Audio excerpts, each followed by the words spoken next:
আসসালামু আলাইকুম সুপ্রিয় শিক্ষার্থীবৃন্দ, সবাইকে আবারও স্বাগতম আজকের ক্লাসে। আজকে আমরা ত্রিকোণমিতি নিয়ে আলোচনা করব। যেহেতু ত্রিকোণমিতি টপিক্সটা আমাদের নবম, দশম এবং একাদশ দ্বাদশ শ্রেণীতে আছে, এজন্য আমরা এই ক্লাসটা নবম, দশম, একাদশ, দ্বাদশ সবার জন্যই প্রযোজ্য। ফার্স্টে আমরা শিখব যে ত্রিকোণমিতি কিভাবে আবিষ্কার হলো, অর্থাৎ ত্রিকোণমিতি আবিষ্কারের ইতিহাসটা। দেখো, ত্রিকোণমিতি আমরা যদি লিখি যে ত্রিগোণমিতি, এই শব্দটা নেওয়া হয়েছে গ্রিক শব্দ ত্রিগোণন, যা হচ্ছে ত্রিভুজ বোঝায়, এবং হচ্ছে ম্যাট্রন, যা হচ্ছে পরিমাপ বোঝায়। ত্রিকোণমিতি শব্দটা নেওয়া হয়েছে কি গ্রিক শব্দ ত্রিগোণন এবং ম্যাট্রন থেকে। ত্রিগোণন হচ্ছে ত্রিভুজ বোঝায়, ম্যাট্রন হচ্ছে কি পরিমাপ বোঝায়। তাহলে ত্রিকোণমিতি মানে কি? ত্রিভুজের পরিমাপ নির্ণয় করা বোঝায়। ত্রিকোণমিতি হচ্ছে শাব্দিক অর্থ। আচ্ছা, এখন আমরা জানি যে ত্রিকোণমিতি প্রাচীন মিশরে এর জন্ম। ঠিক আছে, ত্রিকোণমিতির জন্ম হচ্ছে কি প্রাচীন মিশরে। আর ত্রিকোণমিতির জন্ম যদিও প্রাচীন মিশরে, কিন্তু আমরা ত্রিকোণমিতির জনক হিসাবে আমরা বলবো গ্রিক জ্যোতির্বিজ্ঞানী হিপারকাসকে। উনি হচ্ছে খ্রিস্টপূর্ব 2য় শতকে আমাদের জ্যোতির্বিজ্ঞানী ছিলেন, গ্রিক জ্যোতির্বিজ্ঞানী। ওনার নাম হচ্ছে কি হিপারকাস। ওনাকে আমরা বলবো কি ত্রিকোণমিতির জনক বলবো, কারণ ত্রিকোণমিতি যে গণিতের একটি শাখা, এটা প্রথম হচ্ছে হিপারকাস আমাদেরকে বলেন। এবং উনি হচ্ছেন আলেকজান্দ্রিয়া জাদুঘরে কাজ করতেন গ্রহ নক্ষত্রের বিভিন্ন অবস্থান নিয়ে, তাদের কৌণিক দূরত্ব নিয়ে। যেহেতু হিপারকাস সর্বপ্রথম ত্রিকোণমিতিকে একটি গণিতের শাখা হিসাবে উপস্থাপন করেন, এই জন্য হিপারকাসকে ত্রিকোণমিতির জনক বলা হয়। এখন আমরা ত্রিকোণমিতিতে যে সাইন, কস বা আমরা যে থিটা ব্যবহার করি, এগুলো আসলে দেওয়া হচ্ছে আমাদের আরবীয় গণিতবিদদের। আমাদের নবম শতকে 3জন আরবীয় গণিতবিদ, ওনারা একসাথে ত্রিকোণমিতি নিয়ে কাজ করেন এবং সাইন, কস, ট্যান, কোসেক এগুলো আমাদেরকে দেন। একজন নাম হচ্ছে আমাদের আবু আব্দুল্লাহ আল বাতানি। কি বললাম? একজন নাম হচ্ছে আবু আব্দুল্লাহ আল বাতানি, আর একজন নাম হচ্ছে হাবাস আল হাসিব। হ্যাঁ, হাবাস আল হাসিব। আর একজন নাম হচ্ছে আবুল ওয়াফা আল বুজানি। এই 3জন গণিতবিদ হচ্ছে আমাদের যে আধুনিক যে ত্রিকোণমিতিতে আমরা সাইন, কস এগুলো ব্যবহার করি, এগুলা প্রথম একসাথে কাজ করে এগুলো আমাদেরকে দেন। একজন নাম হচ্ছে আবু আব্দুল্লাহ আল বাতানি, আরেকজন হচ্ছেন হাবাস আল হাসিফ, আরেকজন হচ্ছেন আবুল ওয়াফা আল বুজানি। আবুল ওয়াফা আল বুজানি। এটা হচ্ছে আমাদের ত্রিকোণমিতি কিভাবে আসলো এবং ত্রিকোণমিতির এই যে অনুপাতগুলা, এগুলো আমরা কিভাবে পেলাম। আচ্ছা, এখন আমাদের ত্রিকোণমিতি সম্পর্কে যখন আমরা জানা শুরু করলাম, তখনই আমাদের মনে অনেক অনেক প্রশ্ন জন্ম নেওয়া শুরু করলো। এজন্য আমি এখানে লিখলাম যে কি আমরা ত্রিকোণমিতির আবিষ্কারের ইতিহাসটা শিখবো আজকে, এবং আমাদের মনের কিছু প্রশ্নের উত্তর আমি দেওয়ার চেষ্টা করব, যেগুলা আমি আশা করি আপনাদের মনে বিদ্যমান। ফার্স্টে আমরা যখন ত্রিকোণমিতি পড়া শুরু করলাম, আমরা শিখলাম যে সাইন এবং কস এদের মান হচ্ছে -1 থেকে +1 এর মধ্যে হয়। এটা আমরা সবাই জানি যে সাইন এবং কসের মান -1 থেকে +1 এর মধ্যে হয়। কথা হলো যে সাইন এবং কস কি দোষ করলো যে তাদের মান 1 এর চেয়ে বড় হইতে পারবে না? তারা কি এমন দোষ করলো তাদের মান -1 থেকে ছোট হতে পারবে না? এটা আমরা এখন জানার চেষ্টা করব। দেখুন, যে সাইন বলতে আমরা যা বুঝি সেটা হলো কি, সেটা হলো লম্ব ডিভাইডেড বাই অতিভুজের অনুপাত। কোনো একটা সমকোণী ত্রিভুজের ক্ষেত্রে যে লম্ব এবং অতিভুজের অনুপাত, ধরেন এ বি সি এগুলো আমরা নিলাম, অর্থাৎ এ এবং সি এর অনুপাত। সাইন বলতে কিন্তু আমরা তা বুঝি। পিথাগোরাস আমাদেরকে বলে গেছেন যে যে কোনো একটা সমকোণী ত্রিভুজের অতিভুজের বর্গ অবশ্যই লম্ব এবং ভূমির বর্গের যোগফলের সমান। অর্থাৎ পৃথিবীর এমন কোনো সমকোণী ত্রিভুজ বানানো সম্ভব না যেই সমকোণী ত্রিভুজের লম্ব এবং ভূমিটা কি হবে, অতিভুজের থেকে বড় হবে। ঠিক আছে, সর্বোচ্চ কি হইতে পারে, সর্বোচ্চ হইতে পারে লম্ব এবং অতিভুজ সমান হইতে পারে, সেক্ষেত্রে ভূমির মানটা 0 হবে, অথবা ভূমি এবং অতিভুজ সমান হইতে পারে, সেক্ষেত্রে লম্বের মানটা 0 হবে। হ্যাঁ, এখন খেয়াল করেন, তাহলে আমাদের লম্ব এবং ভূমি কোনো অবস্থায় কি অতিভুজের সমান হইতে পারে না। লম্ব এবং ভূমি কোনো অবস্থায় অতিভুজের থেকে বড় হইতে পারে না। সর্বোচ্চ কি হইতে পারে, সমান হইতে পারে।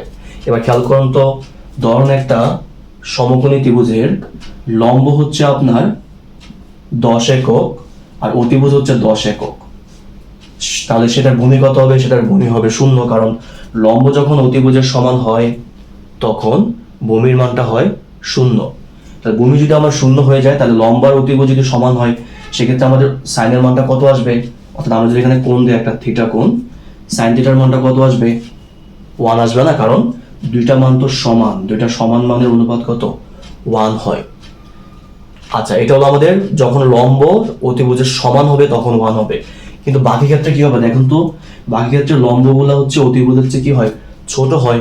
তাহলে আমরা জানি যে ছোট মানকে বড় মান দিয়ে ভাগ করলে আমরা কি পাই, 1 থেকে কম পাই। এই জন্য আমাদের সাইনের সর্বোচ্চ মান হচ্ছে 1 হয়, বাকি মানগুলো 1 থেকে কম হয়। এখন মাইনাস কখন হয়, মাইনাস হয় আমরা জানি যে কোনগুলা স্থানাঙ্ক চেঞ্জ করতে পারে। ধরুন সাইনের মান প্রথম এবং দ্বিতীয় চতুর্ভাগে প্লাস হয়, তাই এটা যদি তৃতীয় এবং চতুর্থ চতুর্ভাগে যায় সেক্ষেত্রে মাইনাস হয়। কেন মাইনাস হয় সেটা আমরা একটু পরে দেখব। তো তখন আমাদের কি হয়, একটা প্লাস এবং একটা মাইনাসের অনুপাতে আমাদের কি মাইনাস চলে আসে। তাহলে আমরা কি দেখলাম, লম্ব যেহেতু কোনো অবস্থায় অতিভুজের থেকে বড় না, তাহলে কোন সর্বোচ্চ সমান, এই জন্য এদের অনুপাতটা সর্বোচ্চ 1 হবে। আর লম্ব যখন অতিভুজের থেকে ছোট হবে তখন 1 এর থেকে কম হবে। আর নেগেটিভ কখন হবে, যখন স্থানাঙ্ক ব্যবস্থায় একটা প্লাস, অর্থাৎ লম্ব মাইনাস হবে, অতিভুজটা প্লাস হবে। এটা স্থানাঙ্ক ব্যবস্থায় বললাম, তখন এদের অনুপাতটা আমাদের মাইনাসে আসবে। সেম যদি আমরা কসের ক্ষেত্রে চিন্তা করি, কস থিটা কত হবে, ভূমি বাই অতিভুজ হবে। তাহলে ভূমি অতিভুজের সমান হইতে পারে সর্বোচ্চ, কিন্তু অতিভুজের থেকে কোনো অবস্থায় বড় হবে না। তার দুইটা সমান মানের অনুপাত সেম আগের মতো 1 আসবে। তাহলে এই জন্য আমরা বলি যে সাইন এবং কসের সর্বোচ্চ মান 1, সর্বনিম্ন মান -1। কিন্তু এখানে একটু আমাদেরকে যেটা জানতে হবে, এটা ভুল করা চলবে না। যদি আপনার এটা যে সবসময় -1 থেকে +1 এর মধ্যে হবে, এটাও কিন্তু ঠিক না। কারণ যদি এটা এমন হয় যে সাইনের যে পাওয়ার, কসের যে পাওয়ার, এই পাওয়ারগুলো যদি আপনার জোড় হয়, অর্থাৎ সাইন এবং কসের পাওয়ার যদি আপনার কি হয়, জোড় হয়, সেক্ষেত্রে মানটার মাইনাস হবে না। অর্থাৎ জোড়, অর্থাৎ -1 এর উপরে পাওয়ার যদি জোড় হয়, সেটা অবশ্যই পজিটিভ হয়ে যাবে মাইনাসের উপরে জোড় পাওয়ার থাকলে। এই জন্য n অর্থাৎ কস এবং সাইনের পাওয়ার যখন জোড় হবে তখন মানটা 0 হবে, সর্বনিম্ন, সর্বোচ্চ হবে 1। আর কখন -1 থেকে আমরা +1 এর মধ্যে বলবো, যখন এই যে n পাওয়ারটা, এই n পাওয়ারটা যখন আপনার বেজোড় সংখ্যা হবে তখন। তাহলে এটাও আপনার ঠিক না যে সাইনের সর্বোচ্চ মান 1 এবং সর্বনিম্ন মান -1। সর্বনিম্ন মান -1 নাও হইতে পারে যখন এদের পাওয়ারটা আপনার জোড় চলে আসবে। আশা করি বুঝতে পারছেন। এখন দেখেন tan x এর মানগুলা তা কেন আবার 1 এর থেকে বড় হয়, কারণ tan এর যে অনুপাত সেটা আমরা জানি কত, লম্ব বাই ভূমি। এখন বলেন দেখি, লম্ব এবং ভূমি যখন সমান হয়, অর্থাৎ লম্ব যদি আমরা 1 বলি, ভূমি যখন আমরা 1 বলি, সেক্ষেত্রে আমাদের মানটা 1 আসে। কিন্তু এমন কি হইতে পারে না যে লম্বটা অনেক বড়, ধরেন ভূমিটা হলো 0, মানে ভূমি নাই, মানে লম্বটা অনেক বড়, অর্থাৎ লম্ব আর আপনার অতিভুজ হচ্ছে সমান, অর্থাৎ লম্ব যদি আমরা 1 ধরি অতিভুজ আমরা 0 পাবো, সেক্ষেত্রে লম্ব যদি আমরা 1 ধরি ভূমি আমরা 0 ধরলাম, যেটা আমরা tan 90 ডিগ্রিতে দেখি যে tan 90 মানটা আমরা বলি কত, অসংজ্ঞায়িত বলি। tan 90 মানটা আমরা কত বলি, আমরা অসংজ্ঞায়িত বলি। কেন বলি, কারণ এটা হলো tan 90 মানে হচ্ছে sin 90 অর্থাৎ 1 হয়, আর cos 90 অর্থাৎ 0 হয়। তাহলে আমরা 1 কে 0 দিয়ে ভাগ করলে আমরা কি পাই, অসংজ্ঞায়িত পাই। আচ্ছা, কিন্তু যখন ধরেন tan এর মান আমার লম্বের মান হচ্ছে 100, ভূমির মান ধরেন 2, এটা একটা সমকোণী ত্রিভুজ হইতে পারে যার লম্ব হচ্ছে 100, ভূমি হচ্ছে কত, 2। তাহলে এদের মান কত আসবে, এদের মান 50 আসবে।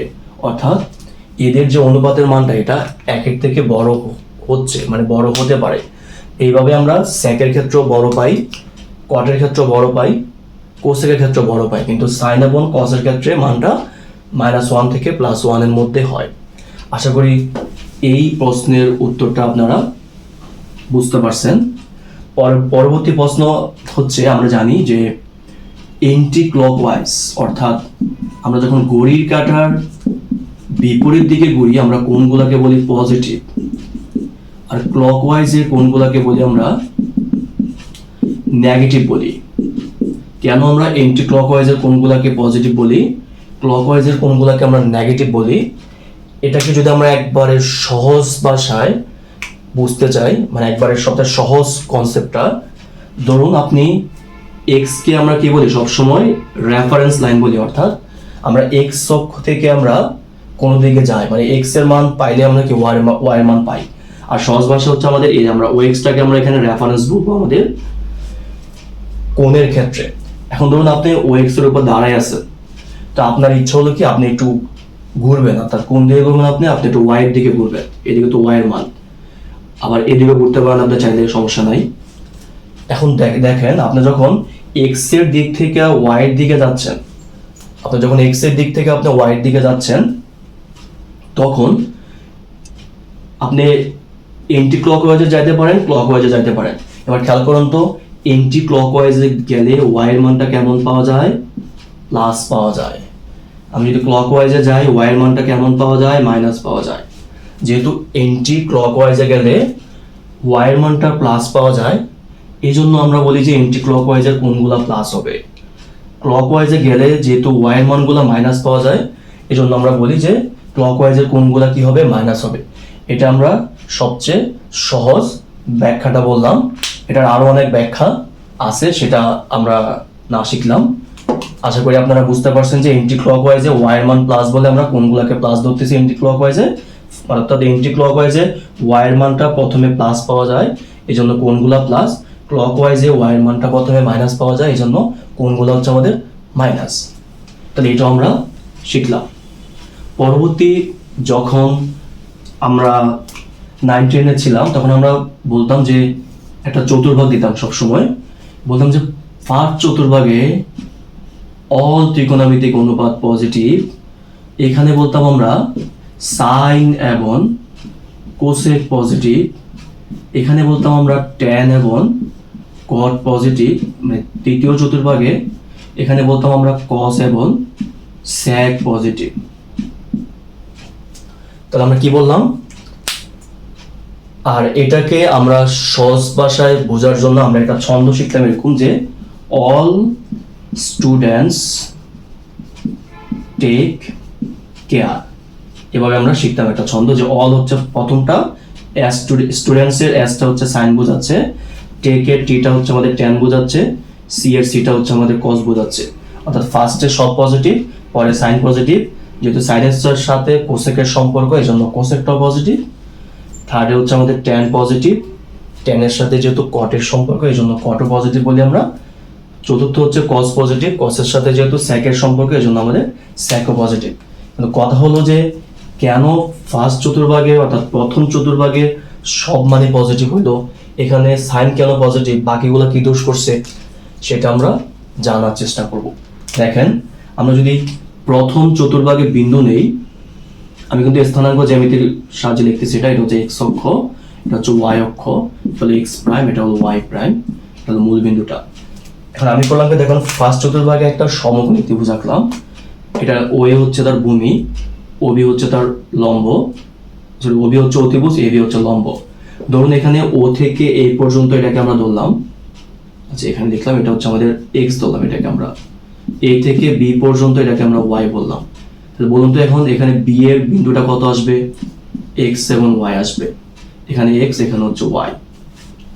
আচ্ছা এখন আমরা জানি যে ত্রিকোণমিতির কোণগুলো সবসময় আমরা ভূমি এবং অতিভুজের সাথে আমরা হিসাব করি। তাহলে এখানে কোণটা আমি এখানে নিলাম থিটা কোণ। বলতো অতিভুজের মানটা কত আসবে? ভূমি স্কোয়ার প্লাস লম্ব স্কোয়ারের বর্গমূল। আচ্ছা অর্থাৎ অতিভুজ আমরা এখানে সবসময় প্লাস পাবো। কেন প্লাস পাবো আমরা? কারণ অতিভুজ হচ্ছে দুইটা বর্গ সংখ্যার যোগফলের বর্গমূল। দুইটা বাস্তব সংখ্যার বর্গের যোগফল অবশ্যই প্লাস হবে, এই জন্য অতিভুজটা এখানে সবসময় আমরা প্লাস নেব। চতুর্ভাগগুলোতে আমরা অতিভুজের মানগুলো আমরা সবসময় আমরা প্লাস নেব, কারণ অতিভুজটা আসবে আপনার দুইটা বর্গ সংখ্যার যোগফলের বর্গমূল। আচ্ছা এখন খেয়াল করুন, আমি যদি এখানে আমরা সাইন থিটা নেই, বলুন তো এটা তো প্লাস, অর্থাৎ আমি আর বললাম যে অতিভুজ, আর হচ্ছে অতিভুজ, এক্স হচ্ছে ভূমি, ওয়াই হচ্ছে লম্ব। এখন বলেন দেখি আমাদের ফার্স্ট চতুর্ভাগে যদি আমি যে কোনো কোণে নিই না কেন, সাইন নিলে কি আসবে? লম্ব এবং অতিভুজ আসবে, লম্ব প্লাস অতিভুজ প্লাস। তাহলে দুইটা প্লাসের অনুপাত কত আসবে? প্লাসই তো আসবে। যদি আপনারা কস নেন, কস মানে কত? ভূমি বাই অতিভুজ। দেখুন এখানে ভূমিও প্লাস অতিভুজও প্লাস, তা দুইটা প্লাসের অনুপাত কত? প্লাসই তো আসবে। ট্যান মানে কত? লম্ব বাই ভূমি। তাহলে লম্ব হচ্ছে প্লাস, ভূমিও প্লাস, তাহলে দুইটা প্লাসের অনুপাত কত আসবে? প্লাসই আসবে। এই জন্য আমাদের ফার্স্ট চতুর্ভাগে যেহেতু সবগুলা মানে প্লাস, এই জন্য আমাদের সবগুলো অনুপাতই প্লাস। এবার ধরুন আমরা যদি সেকেন্ড চতুর্ভাগে যাই, দ্বিতীয় চতুর্ভাগে দেখেন আমি একটা ত্রিভুজ আঁকলাম, সমকোণী ত্রিভুজ, এটা আঁকলাম, এটাকে ধরলাম থিটা। এখানে এক্স এর মানটা হবে নেগেটিভ, ওয়াই এর মানটা পজিটিভ। তাহলে এই জায়গায় যে বিন্দুটা পাবো আমরা সেটা হচ্ছে মাইনাস এক্স এবং ওয়াই। আমরা বলছি আর এর মান সবসময় পজিটিভ, মানে অতিভুজটা হচ্ছে কি সবসময় পজিটিভ। এখন দেখেন আমরা যদি এখানে আমরা কস নেই, মানে দ্বিতীয় চতুর্ভাগে যদি আমরা কস থিটা নেই, আমরা কি পাচ্ছি? আমরা ভূমি বাই অতিভুজ পাচ্ছি। দেখেন তো এখানে ভূমি হচ্ছে নেগেটিভ, অতিভুজ হচ্ছে পজিটিভ, তাহলে নেগেটিভ এবং পজিটিভের অনুপাত কত? নেগেটিভ, এই জন্য এখানে কস নেগেটিভ আসে। যদি আপনি ট্যান নেন কত হবে? লম্ব বাই ভূমি, হ্যাঁ সরি লম্ব বাই ভূমি বলতে কি আছে, লম্ব হচ্ছে ওয়াই, ভূমি হচ্ছে মাইনাস এক্স, তাহলে প্লাসকে মাইনাস দিয়ে ভাগ করলে কত আসবে? মাইনাসই তো আসবে। এই জন্য আমাদের এই চতুর্ভাগের ট্যান হচ্ছে কি আমাদের নেগেটিভ। আমাদের যখন সাইন নেই, দেখুন তো সাইন মানে কি পাওয়া যায়? লম্ব বাই অতিভুজ। লম্ব কি প্লাস, অতিভুজ কি আমাদের প্লাস, এটা প্লাসের অনুপাত কি?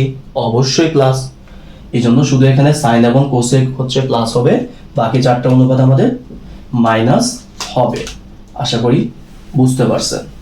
এবার দেখুন তো 3 নম্বর চতুর্ভাগে আমরা যদি একটা সমকোণী ত্রিভুজ আঁকি, এখানে থিটা আঁকলাম, এখানে হচ্ছে এক্স এর মানটা নেগেটিভ হবে, ওয়াই এর মানটাও নেগেটিভ হবে, দুইটাই নেগেটিভ, অর্থাৎ বিন্দুটা হবে মাইনাস এক্স মাইনাস ওয়ান। আমরা বলছি যে অতিভুজ সব সময় প্লাস, কারণ অতিভুজ হচ্ছে দুইটা বর্গ সংখ্যার যোগফলের বর্গমূল। ধরুন এই জায়গায় যদি আপনি ট্যান থিটা নেন, কি পাবেন আপনি? লম্ব বাই ভূমি পাবেন, অর্থাৎ দুইটা মাইনাসের অনুপাত সবসময় কি হয়ে যাবে? আমাদের প্লাস হয়ে যাবে। এই জন্য এখানে ট্যান অনুপাতগুলো আমাদের প্লাস হয়।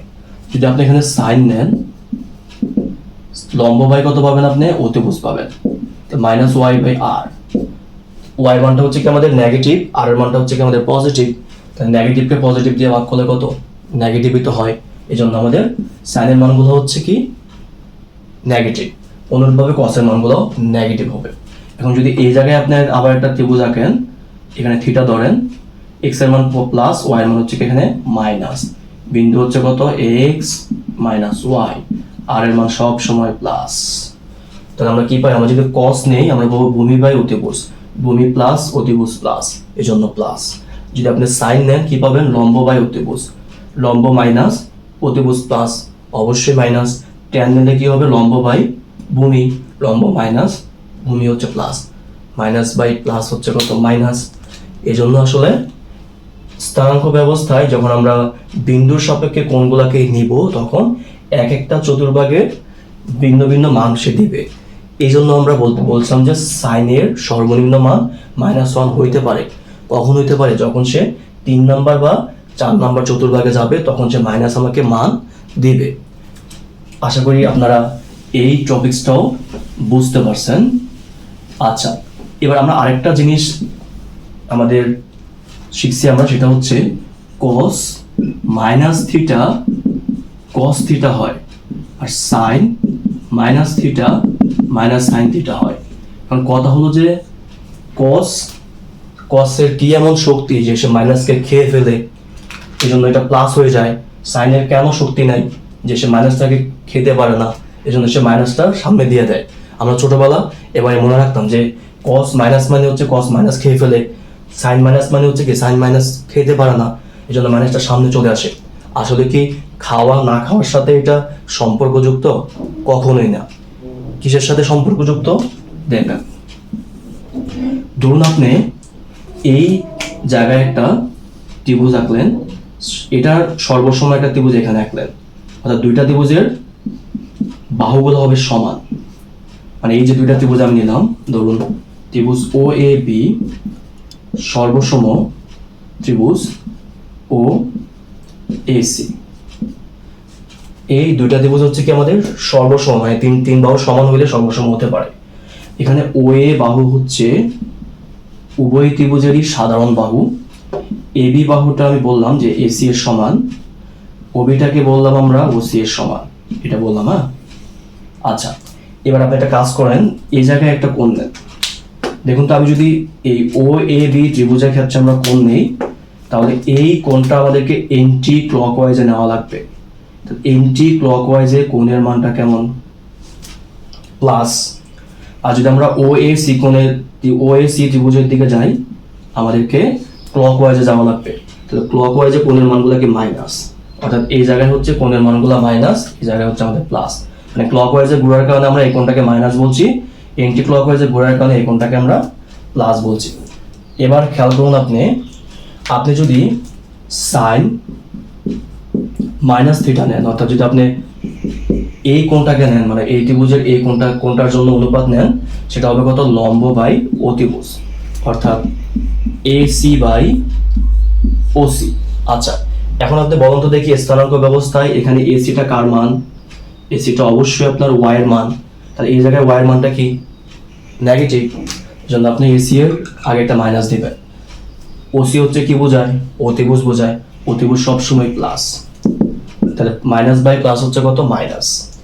আমরা জানি যে এসি আবার কার সমান? এসি আবার এবি এর সমান। এসি এর জায়গায় আমরা এবি বসাইলাম। ওসি আবার কার সমান? ওসি আবার ওবি এর সমান। ওসি জায়গায় ওবি বসান।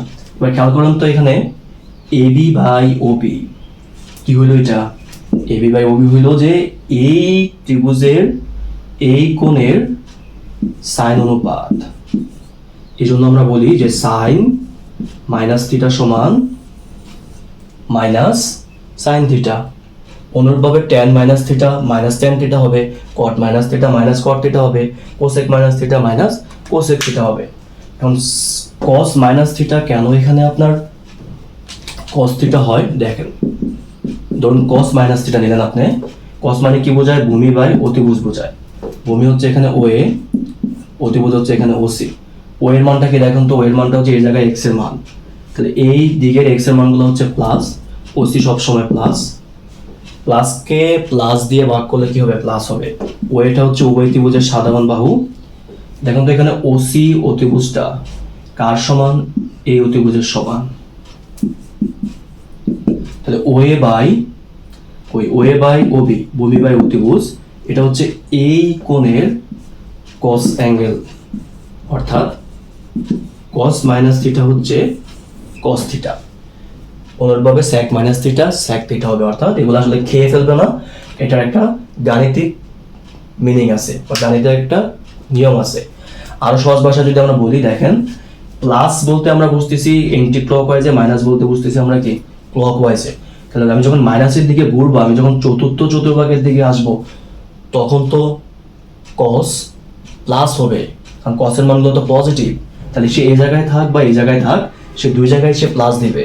কিন্তু আমি যখন ক্লকওয়াইজে ঘুরবো, আমি যখন এই জায়গায় চলে আসবো চতুর্থ চতুর্ভাগে, এই জায়গায় সাইনের মান, এই জায়গায় সাইনের মান দুই রকম, এখানে প্লাস এখানে মাইনাস, এজন্য এই মানগুলা দুই রকম হয়। অর্থাৎ সাইন মাইনাস থিটা আসলে সাইন থিটাকে মাইনাস দিয়ে গুণ করা বোঝায়। আশা করি আপনারা সবাই বুঝতে পারছেন। আমরা আগামী ক্লাসে ত্রিকোণমিতির আরও কিছু বেসিক কনসেপ্ট নিয়ে আলোচনা করব। পরবর্তী ক্লাসগুলোতে আমরা ত্রিকোণমিতির রেগুলার ভিডিওগুলো আপলোড দেওয়ার চেষ্টা করব। সবাই আশা করি থাকবেন আমার সাথে। সবাইকে অসংখ্য অসংখ্য ধন্যবাদ। আসসালামু আলাইকুম।